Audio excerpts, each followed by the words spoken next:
loud, obnoxious device is called a typewriter, a Perkins Braille writer. Yeah, it's Perkins. Let me turn it around so you guys can get a look at it. So I felt like in this video of Braille tech, I should show you, start from like old school and get into new school, for lack of a better term. So just like a quick description, and this will be relevant to a tech piece item that I show you later. This is the space bar. These are the 6 keys, 1, 2, 3, 4, 5, 6, and they make up a Braille cell.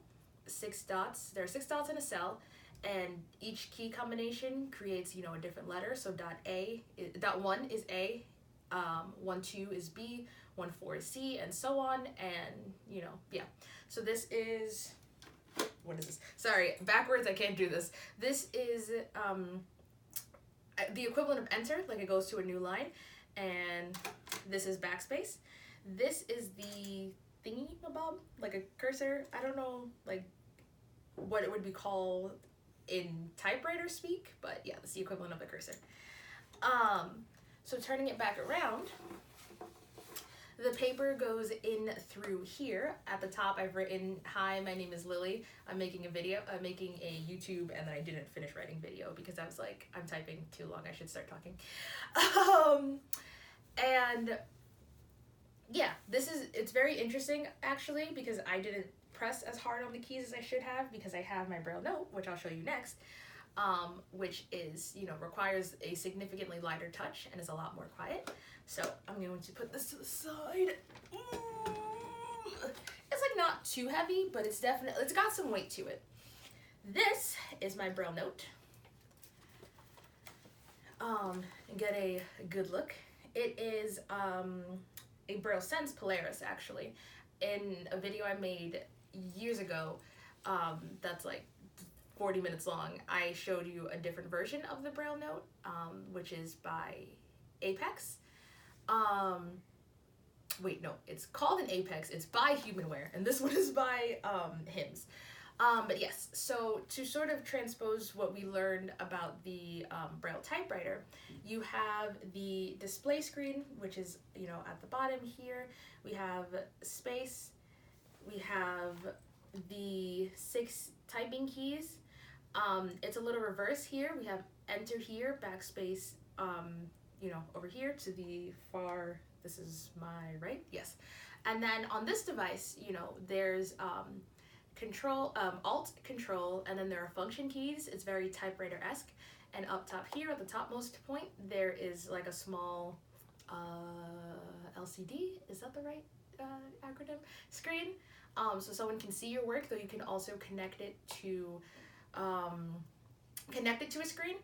And then on the front are a bunch of other keys. On the front, like part of the machine itself, there's the, you know, power button, and there are various switches that control like whether you lock the device, which sections of it is locked, like you can lock certain keys, also like media buttons, so play, pause, rewind, things to that effect.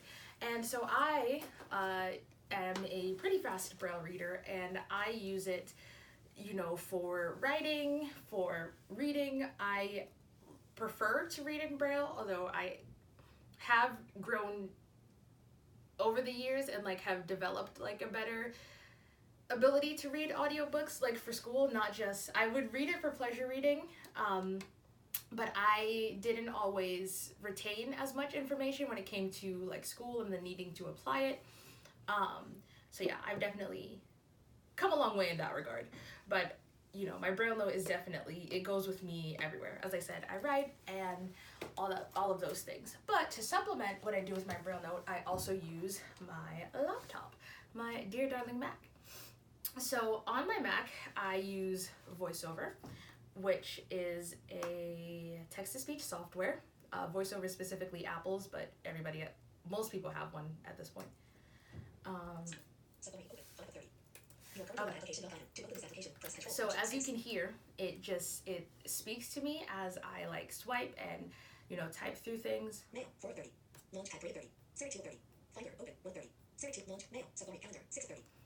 I'm sure there's going to be, you know, a number of people who are like, wow, the voice is so fast. And for a blind person, like, yes, some people might think it's faster than others and, you know, whatnot, but it's also, if the voice were extremely slow, it would be really tedious to listen to. I think most people impose how they feel about it now, like, oh my gosh, I couldn't understand it, but you get used to it. When you need to get your information quickly, you get used to it. Now, don't get me wrong, if I'm only listening to VoiceOver read something to me, if I need it for school, like if it's an academic article, sometimes I do slow it down. On my computer, though, actually, I keep it at the pace it is. On my phone, actually, it's a little faster, and I will slow it down for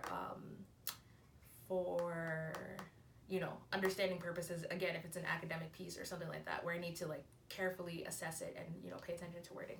So I use it fairly, you know, normal. I use the keyboard to control it. I do have the trackpad on, and there are gestures that I can do to, you know, work with it, like swiping through things and, you know, being able to, wait, where's Safari? Why didn't I just press S? I don't know why.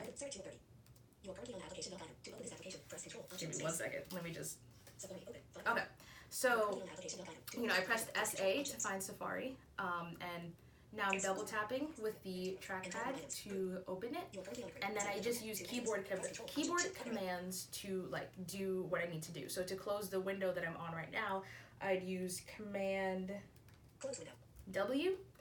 And yeah, so for the most part, like everything, as long as it's text and it's, you know, text that's not like in an image, or if the site is made accessible, then I can navigate it, I can work with it. I have VoiceOver read it. VoiceOver is also what I use on my phone. The gestures are more closely related to how I use the trackpad. Like I have to do a rotor gesture to use the rotor, actually, to, you know, like change different aspects of what I'm like searching through, like, you know, using the rotor to get to home, not home, headings, so I can search by headings, or I can search by links, like swiping through, and like that's how I go about you know, navigating and like quickly, like the equivalent of skimming documents. Like obviously I cannot visually skim, so then I have to find, you know, the workarounds of, again, swiping through headings or things to that effect. Yeah, I think that this should hopefully be like a good enough overview of how blind people use technology, so that you know that yes, blind people do use technology. There have definitely been people I've talked to on dating apps who they're like, but like, how are you using your phone, and how are you texting? And I'm just like, you know, it's text to speech. And they're like, you know, like I explain that I listen to it. Wow, my lips are dry. Sorry, guys. And I explained that I listen to it, and they're just like, oh, that must get annoying. And perhaps to someone who's not accustomed to it, but it's just what I do. Like, does reading get annoying to you? Or, you know, like, it's how I communicate with the world. So it's just, you know, some people don't like the voices. They don't like the way that the voice sounds when they listen to someone's voiceover. And, you know, whatever voice we choose to use, because there are different options. There are, you know, male, female, you know, different languages. And whatever voice we choose to use, it's, you know, probably our preference. Like, it's the best one that we've found. Or sometimes, you know, if you speak a foreign language, there may not be as many options for you, and you work with it. And, you know, implying that if you're not as big a fan of it, it's like, okay, that's great, but this is what I do. This is what I use, and whether or not I'm okay with it, it's what's there, it's what's available to me, and so that's what I'm using. Yeah, I hope this was informative, and I don't know if I'll be back before Christmas / Hanukkah / Kwanzaa and whatever else happens in December, Yule, the winter solstice, so happy holidays if I'm not back before then.